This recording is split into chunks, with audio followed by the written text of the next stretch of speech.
আপনার 10 থেকে 12,000, 20-25,000 টাকা বিঘা প্রতি বেশিও আসতে পারে। এগুলো বাজারের উপর নির্ভর করবে। ডালটা করার উদ্দেশ্য হলো আমার ডালটা বিদেশ থেকে আনতে হয়। তো ডালটা যাতে আর বিদেশ থেকে না আনা লাগে, আমার মতন যদি আরও শত শত উদ্যোক্তা ডাল শুরু করে, ডাল তো অনেক মানুষ এখন ছেড়ে দিচ্ছে, ডাল করে না, ডাল করে তাহলে বিদেশ থেকে আমাদের আর ডাল আনতে হবে না। আমি আসছি দেখার জন্য, দেখে আমার কাছে খুব ভালো লাগে, খুব সুন্দর পরিবেশে, ভালো নিয়ন্ত্রণে আছে ডাল, সব দিকটা ঠিক আছে। আমিও নিয়ত করছি আগামী বছর ইনশাল্লাহ 8-10 বিঘা করার নিয়তে আমি এখান দেওয়ার জন্য আসছি। হালকা আগাছা মাগাছা পরিষ্কার করার লাগে আর ওষুধ হালকা দিলেই হয়, এমন কোনো পরিশ্রম নাই।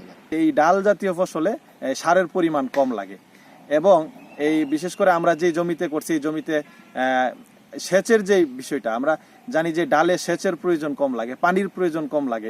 আশা করতেছি যে প্রায় 6 থেকে 7 মণ প্রতি বিঘায় ফলন হবে। ডালটা তো বিদেশ থেকে আমদানি করতে হয়, তাহলে আমাদের দেশ উৎপন্ন হলে ডালা বিদেশ থেকে আমদানি করতে হবে, করা লাগবে না।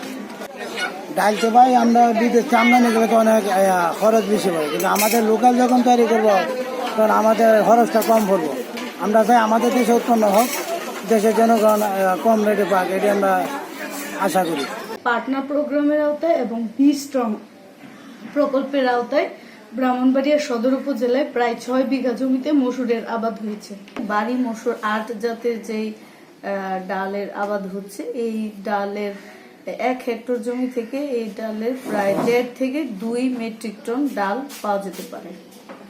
এবং এই মসুরের বীজ সংরক্ষণ করার জন্য আমরা কৃষকদেরকে, দলভুক্ত কৃষকদেরকে প্রায় 60টি ড্রাম দিয়েছি এবং কৃষকদের মাঝে উদ্বুদ্ধকরণের জন্য ফিল্ড টেকনোলজি ওরিয়েন্টেশন বা এফটিও করেছি।